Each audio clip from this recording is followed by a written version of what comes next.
There is a moment in life that does not look important when it happens. There is no announcement, no dramatic music, no clear before and after line. It is quiet, almost ordinary, and yet everything begins to reorganize from that point forward. For me, that moment was not when I finally got what I wanted. It was not when money improved or relationships healed or circumstances shifted.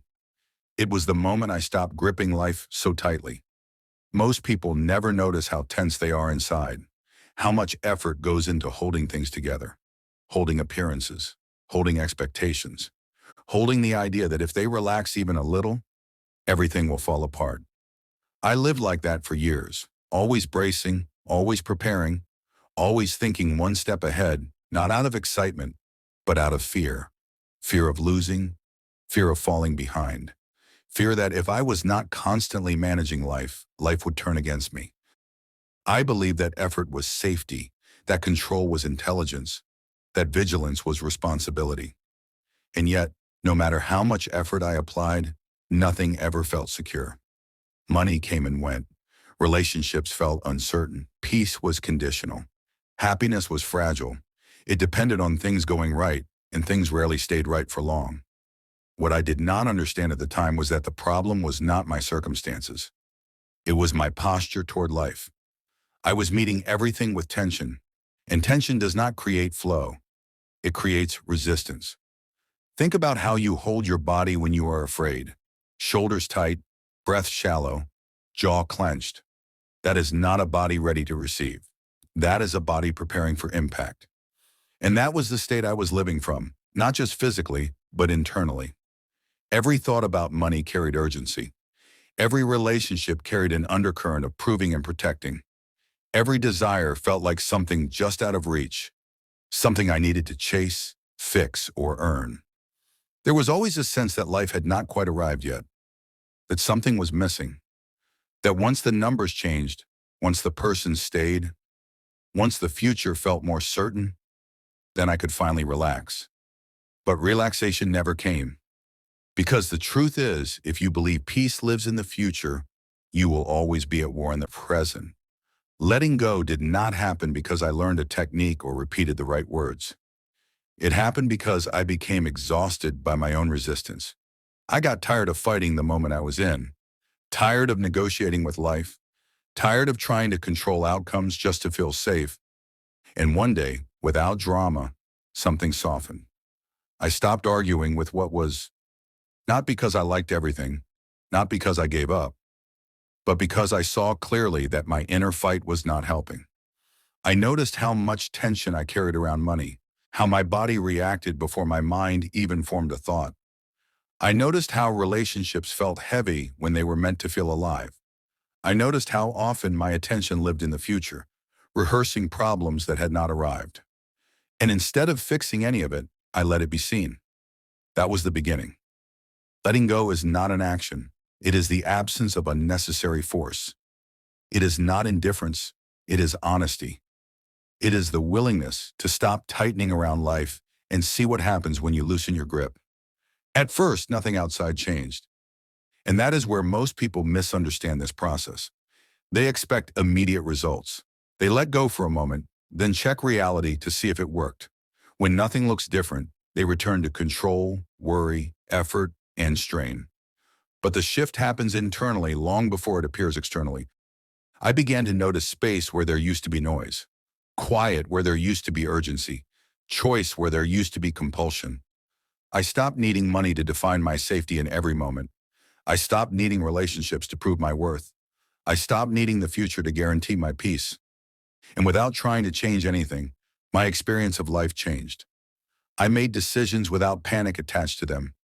I spoke without rehearsing outcomes. I rested without guilt. I trusted my timing instead of rushing it. And life responded, not all at once, not dramatically, but accurately. Opportunities appeared that I could not see before, not because they were new, but because I was no longer scanning reality from fear. Conversations shifted, connections reorganized. Things that required force fell away. Things that required alignment moved closer. Money began to flow differently, not because I obsessed over it less, but because I stopped sending the message that it was scarce, threatening, or tied to my survival. Relationships felt lighter, not because everyone changed, but because I did. I stopped gripping people out of fear of loss. I stopped managing perception. I stopped loving from a place of tension. What I learned in that season is something simple, but uncomfortable to accept. Life does not respond to how badly you want something. It responds to the state you are living from while you want it. When your inner world is clenched, reality reflects pressure. When your inner world is relaxed and grounded, reality reflects movement. Letting go was not about abandoning desire. It was about abandoning the belief that I was incomplete without fulfillment. And that belief, once released, changed everything. Because the moment I stopped fighting where I was stopped fighting me. There is a belief so deeply woven into the way people live that it rarely gets questioned. It feels logical, responsible, mature, and yet it quietly suffocates everything it touches. The belief is that control creates safety. From an early age, we are taught that the more we manage, the more we monitor, the more we plan and predict, the safer we will be. Control is praised as discipline. Worry is framed as care. Overthinking is mistaken for intelligence. And slowly, almost invisibly, control becomes identity. You are not just someone who plans, you are someone who must plan. You are not just someone who prepares, you are someone who cannot relax until everything is accounted for. You are not just careful, you are vigilant. But vigilance is not peace, it is survival. Control feels productive, but internally it is exhausting. It keeps the nervous system in a constant state of alert. It tells the body that something is wrong, even when nothing is happening. It convinces the mind that if it stops managing, life will collapse. That is why letting go feels terrifying at first. Because it feels like stepping off a ledge without knowing if there is ground beneath you. When I first loosened my grip, it felt irresponsible, almost reckless. There was a voice in my head that said, if you stop worrying, things will fall apart. If you stop managing money so tightly, you will lose it. If you stop analyzing relationships, you will be blindsided. That voice was loud, but I noticed something important. That voice had been loud my entire life, and yet control had never delivered the safety it promised. Money still fluctuated, relationships still changed, life still surprised me. Control did not prevent pain, it only prolonged tension. And tension distorts perception. When you live from control, you see life through a narrow lens. You notice threats before opportunities. You anticipate loss before gain. You interpret neutral moments as signs of danger. Your mind becomes a scanner, constantly searching for what could go wrong. This is especially true with money. Money is not just currency, it is meaning. It represents security, freedom, self-worth, future possibility. When control is attached to money, every fluctuation feels personal. Every expense feels dangerous. Every delay feels like failure. And so people grip tighter. They check accounts obsessively. They replay financial decisions in their head. They postpone joy until numbers improve. They tell themselves they will relax later, once everything is stable. But later never arrives. Because the instability is not in the numbers.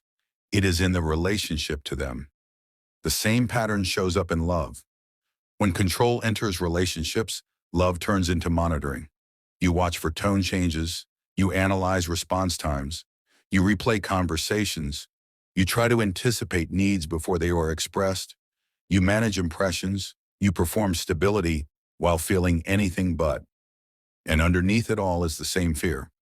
If I let go, I will lose this. But here is the uncomfortable truth. What you grip for safety often becomes the very thing you suffocate. People feel pressure before they understand it. Money responds to trust before it responds to effort. Life responds to your state before it responds to your plans. Letting go of control does not mean chaos. It means cooperation. It means allowing life to move with you instead of against you. When I stopped trying to control outcomes, I noticed how much energy returned to me. Energy that had been trapped in worry became available for clarity. Energy that had been tied up in anticipation became available for presence. I began to act from inspiration instead of fear. That shift alone changed everything. Because action taken from fear feels heavy. It carries urgency, desperation, and resistance. Action taken from clarity feels clean. It does not need to be justified. It does not need immediate results to feel valid. I stopped forcing timelines. I stopped trying to predict every step. I stopped micromanaging life. And what surprised me most was this. Life did not fall apart. It became more responsive. Opportunities showed up without pressure attached. Conversations happened at the right time instead of the rush time. Decisions landed with a sense of rightness instead of anxiety. Control had been blocking intuition. When the noise quieted, guidance became obvious. Not as a voice, not as signs in the sky, but as a calm knowing, a sense of when to move and when to wait, a sense of what aligned and what did not. Letting go created room for trust, not blind trust, grounded trust. Trust in timing, trust in self, trust in the fact that life does not need to be wrestled into cooperation. The more I released the need to control how things unfolded, the more consistently things unfolded in ways I could not have planned. And this is the paradox. Control promises safety, but delivers tension. Letting go feels unsafe at first, but delivers stability. Not external stability, internal stability. The kind that does not collapse when circumstances shift. That internal stability becomes the foundation everything else builds on. Because when you are no longer trying to control life, you are finally available to participate in it. There is another layer to letting go that most people never reach, not because it is difficult, but because it challenges how they see themselves. It is the release of the identity that has been quietly built around struggle. For a long time, I did not realize how much of my sense of self was tied to effort, to pushing, to surviving, to proving that I could handle life no matter how heavy it felt. Struggle became familiar. Familiar became comfortable. And comfort, even when painful, is hard to release. There is a strange loyalty people develop to their difficulties. They wear their stress like a badge of responsibility. They measure their worth by how much they endure. They feel uneasy when things are calm, as if calm is something that must be earned through hardship. So when life begins to soften, when things require less force, the nervous system does not immediately trust it. It asks, what am I missing? It searches for the next problem. Because struggle has been mistaken for purpose. Letting go at this level means releasing the belief that ease is suspicious, that peace is temporary, that if you are not fighting for something, you are doing something wrong. This belief shows up everywhere. In money, people believe it must be hard to be valid, that if it comes easily, it will not last. That effort is what gives it meaning. In relationships, people believe love must be complicated to be real. That intensity equals depth. That calm means boredom or detachment. In personal growth, people believe they must constantly be fixing themselves, that there is always another flaw to address, another habit to optimize, another version of themselves to chase. But this constant self-correction keeps you locked in the identity of someone who is never finished, never settled, never enough. I noticed this pattern in myself when things started improving. Instead of enjoying the ease, I questioned it. When money flowed more smoothly, I wondered when it would stop. When relationships felt lighter, I waited for the other shoe to drop. When peace lasted longer than usual, I felt almost guilty, as if I was cheating life by not struggling. That was when I saw it clearly. I was not just letting go of control, I was letting go of who I thought I had to be to survive. The overthinker, the fixer, the one who carries everything. That identity had kept me safe once, but it was no longer aligned with where I was going. Letting go of that identity felt disorienting. If I am not struggling, who am I? If I am not managing everything, what is my role? If life does not need to be wrestled into place, what do I do with all this energy? At first, that space felt uncomfortable, but slowly it became freedom. Energy that used to be spent on internal conflict became available for creativity, for enjoyment, for connection, for presence. I did not become lazy. I became efficient. I did not lose ambition. I gained direction. Effort stopped being my default and became a choice. And that changed how everything responded to me. Money responded to ease because I was no longer approaching it with desperation. Relationships responded to openness because I was no longer approaching them with fear.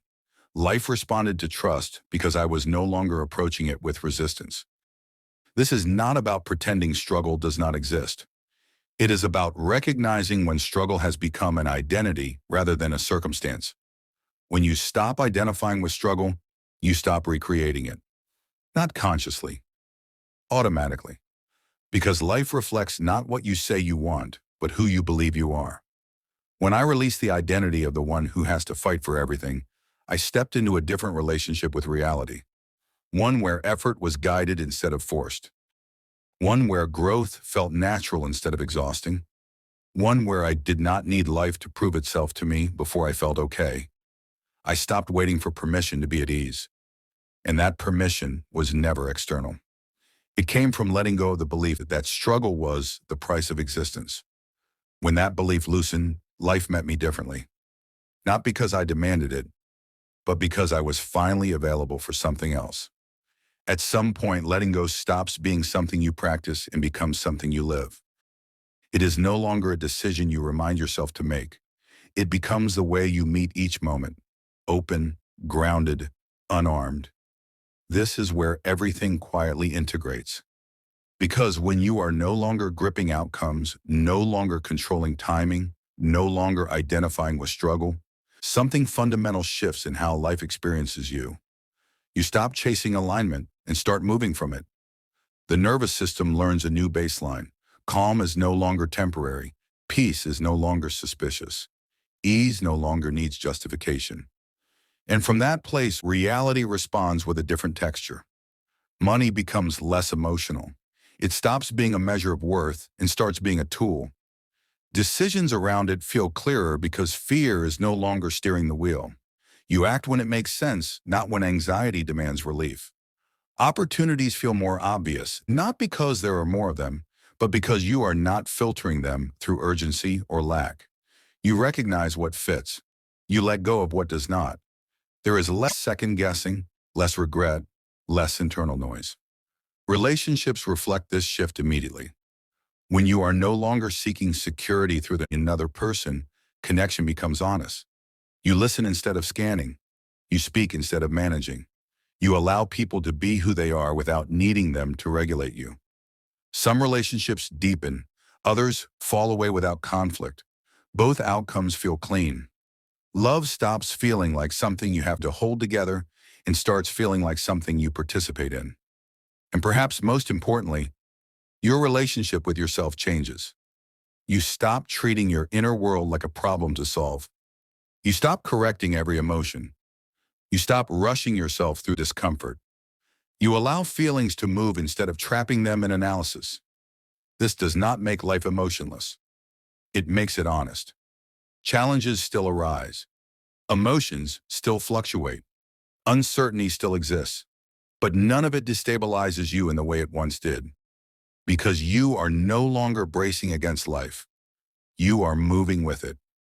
There is a quiet confidence that grows here. Not the kind that needs to be displayed or defended. The kind that comes from knowing you will meet whatever arises without abandoning yourself.